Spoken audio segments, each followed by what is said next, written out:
Tua palavra é luz no meu caminho, luz no meu caminho, meu Deus. Tua palavra é luz no meu caminho, luz. Estimados irmãos e irmãs, que bom nos encontrarmos neste domingo, quarto domingo da Quaresma. Jesus, neste quarto domingo, vem nos chamar a atenção para a importância de vivermos no estado de graça, tendo como perspectiva, como modelo para esta nossa busca, Ele mesmo. Deus que envia seu Filho a este mundo para salvar-nos por amor. O texto que nós meditamos na leitura primeira deste domingo é o texto do livro da Segunda Crônica, o capítulo 36, a partir do versículo 14. E nos mostra três coisas. A primeira coisa que nos apresenta o autor sagrado é sobre a rebelião do povo. O povo que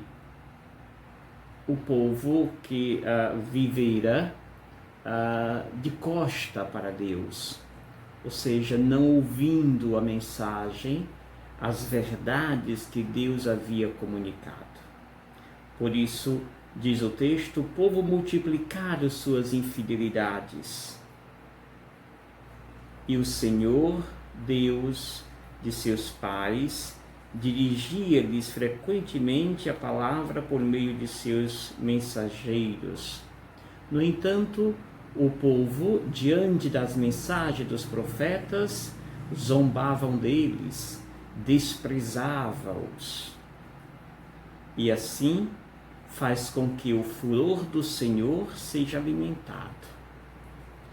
E é nessa perspectiva que nós então vemos neste primeiro momento esta atitude do povo. Enquanto Deus os dá tudo de bom, o povo não reconhece as maravilhas, a beleza de Deus, mas simplesmente ignora tudo aquilo que Deus faz e apresenta e coloca para o nosso benefício. O segundo momento é quando, diante da rebelião, da teimosia do povo, Deus então manda o remédio. O remédio é quando Nabucodonosor invade, portanto, Israel, Jerusalém, e ali leva consigo todos os cativos para a Babilônia, e faz este povo ali permanecer como escravos em terras estrangeiras, e faz com que toda a Jerusalém seja, portanto, deixa esta cidade toda sitiada e vazia.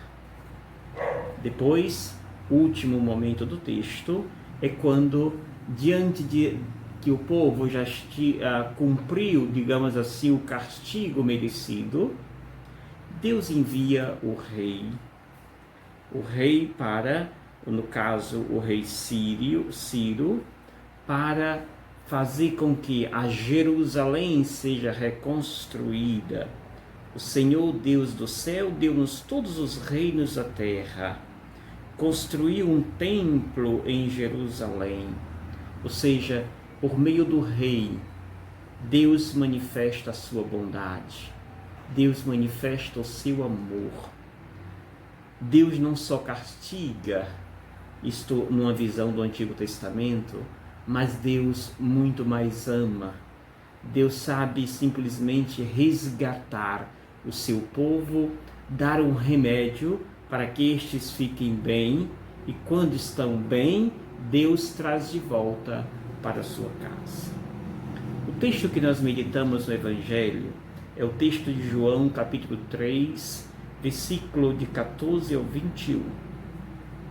Também nós podemos olhar esse texto a partir de três perspectivas. A primeira parte do texto mostra uma analogia de Jesus com o que ocorreu no Antigo Testamento, especificamente um fato.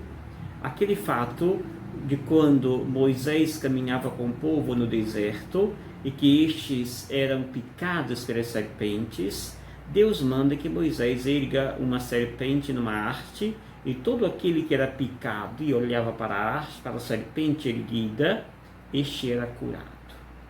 Pois é, o que João quer nos falar, resgatando esse texto? João está dizendo que o caminho que nós percorremos também é este. Um caminho duro, mas um caminho que também se apresenta um Deus misericordioso, um Deus que nos cura, um Deus que nos liberta por amor. E aqui ele vai dizer, é necessário que o Filho do Homem seja levantado, para que todos os que nele crerem tenham a vida eterna. Pois Deus amou tanto o mundo que enviou seu Filho único para dar a vida por todos nós. Ou seja, para que não morra todo aquele que nele crê, pois ele nos oferece a vida eterna. E aí ele coloca num segundo momento a razão desta presença do Filho de Deus. Qual é a razão de Jesus ao ser enviado, ao se encarnar neste mundo? E ele vai deixar muito claro: Deus não enviou seu Filho ao mundo para condenar o mundo, mas para que o mundo seja salvo por ele. Deus não envia seu Filho para nos sentenciar, mas Deus envia seu Filho Jesus para nos salvar e nos resgatar para uma vida nova. Esta é a razão da vinda de Jesus ao nosso encontro. E Deus não envia seu Filho para um estado digamos assim, militarista, não envia seu Filho para ser morto, mas envia seu Filho para viver e para nos fazer viver. Contudo, o ambiente que encontra Jesus percebe Deus a necessidade de Jesus passar pela cruz.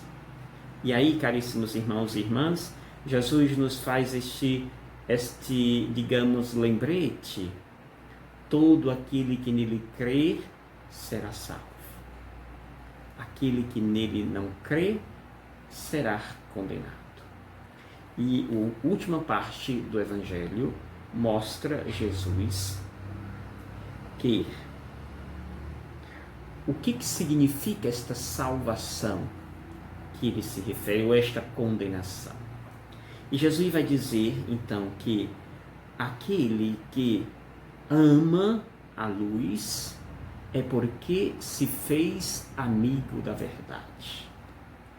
Aquele que adere ao pecado é porque manifesta a sua indiferença à luz, pois ele se afasta da luz para que seus erros, sua vida preguiça não seja demonstrada. Caríssimos irmãos e irmãs, Deus, ele não condena, não nos condena, mas Deus simplesmente nos ama e nos salva. É a nossa liberdade que nos faz escolher a luz ou as trevas, a vida ou a morte. Nos faz hoje lembrar, Jesus, que é preciso fazermos uma escolha. E a escolha que nós somos chamados a fazer é a escolha da luz.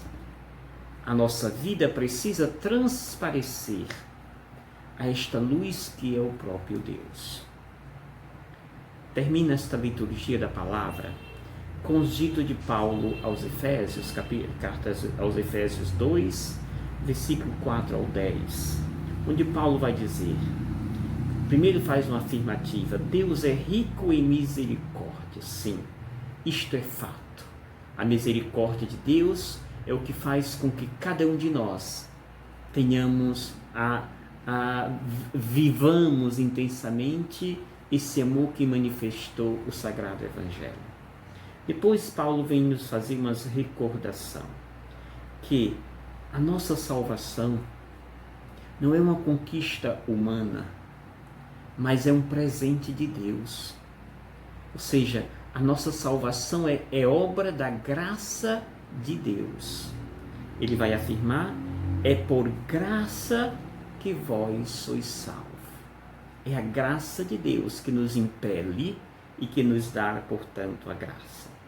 Com efeito, diz ele, é pela graça que sois salvos, mediante a fé. E isso não vem de vós, ou seja, a salvação não é fruto de um esforço meu. Porque se assim fosse, nos daria um orgulho, uma autossuficiência. Mas a salvação é obra de uma entrega total a Deus. E vai ainda além. A salvação é dom gratuito de Deus. Caríssimos, vivamos esta graça e deixemos que esta luz que é Deus nos envolva e nos transforme e nos capacite cada vez mais para viver intensamente o seu amor. Que o Senhor nos abençoe. Em nome do Pai, do Filho e do Espírito Santo. Amém. Não esqueça de deixar o seu like ao longo da semana, em todos os vídeos que o Padre colocar. Deixe lá o seu like, deixe o seu comentário de onde você está me assistindo, se está gostando desse material. Deixe, se você não é inscrito ainda no canal, se inscreva. Enquanto mais inscrito, mais pessoas poderão ver este material. Compartilhe com seus amigos. Tudo isso faz uma grande diferença ao nosso trabalho. Agradecemos imensamente o seu carinho e o seu amor em nos acompanhar e gostar das minhas reflexões sobre os textos sagrados. Gratidão.